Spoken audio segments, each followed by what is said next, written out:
실제로 주의력에 어려움이 있다라고 했을 때 궁극적으로 살아가는 데 있어서 진짜 또 중요한 영향을 미치는 포인트가 바로 한국 교육 체계에서 시험을 본다라고 했을 때 취약함이 많이 드러나는 게 이제 이 연관성이 크다.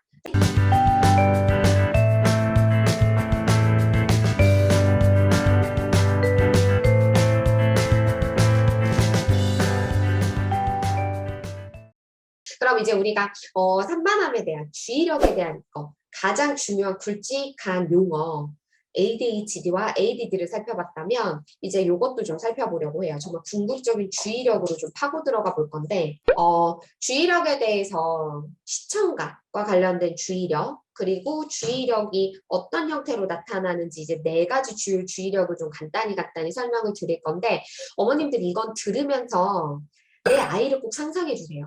그래서 내가 알고는 있었다고 했지만 실제로 내 아이가 주의력에 있어서 어떤 부분에 어려움이 있는지를 체크해 주는 건 확실히 중요합니다. 그래서 이걸 한번 살펴볼 건데 일단 청각, 귀로 듣는 주의력 그리고 시각, 눈으로 보는 주의력을 같이 한번 좀 볼 건데요.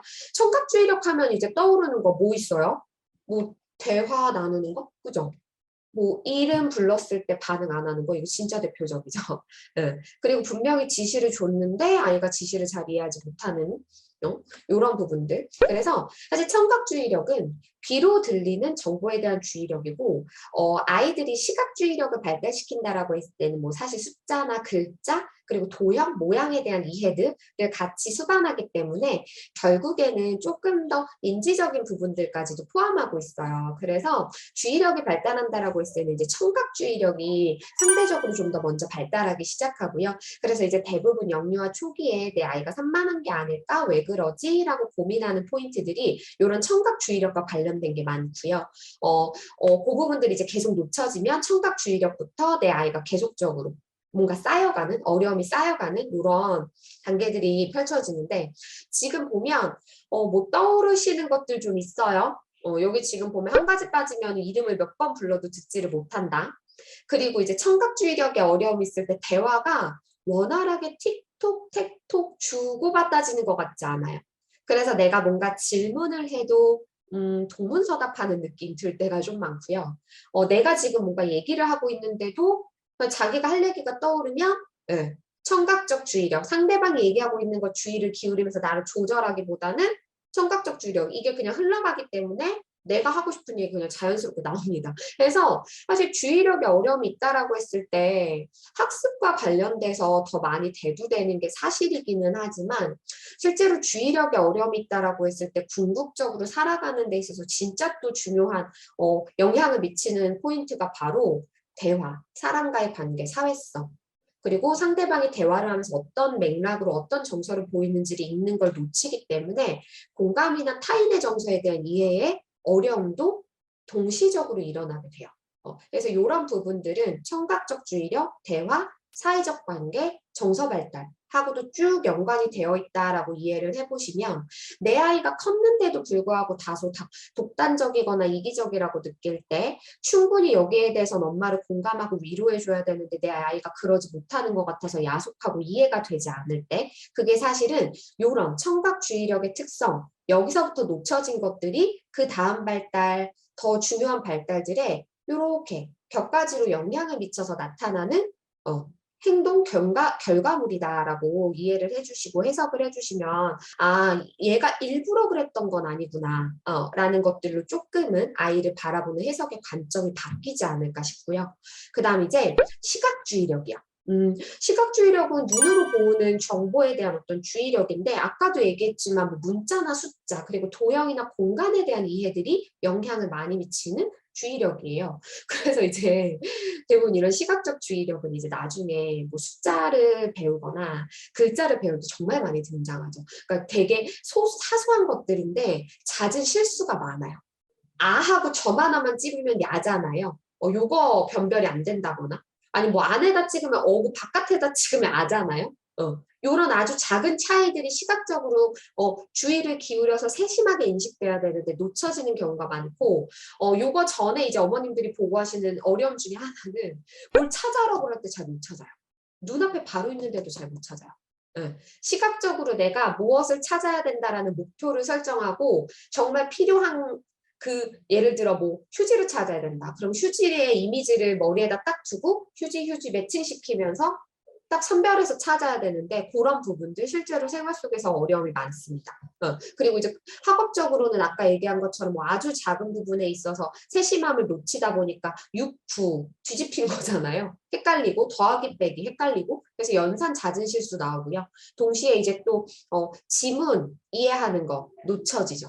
그래서 이제 지시문을 읽고 이해하는 그래서 사실 한국 교육 체계에서 시험을 본다라고 했을 때 취약함이 많이 드러나는 게 이제 이 시각적 주의력과도 연관성이 크다라고 생각을 해주시면 될 것 같아요. 그러다 보니까 이 아이는 일부러 그러는 건 아니고 이 아이 스스로가 시각적인 정보들을 차근히 살펴보고 습득하는 것 자체에 어려움이 있어서 그랬던 거구나. 그럼 이 아이가 시각적인 정보를 어떻게 주의를 기울일 수 있게 안내해 줘야 될 것이냐, 어떤 단계부터 내가 도움을 줘야 되겠구나 하는 것들이 조금 더 그 다음 구체적인 행동으로 설계가 될 수 있고요. 이런 부분들은요, 어머님들 일단은 지식과 정보로 알아주세요. 그리고 내 아이가 혹시 확실히 청각적인 것보다는 시각적 주의력의 어려움이 더 크고 이게 지금의 내 아이한테 더 부정적 영향을 많이 미친다라고 판단이 되면 이런 부분들을 과 관련해서 내 아이한테 조금 더 맞춰진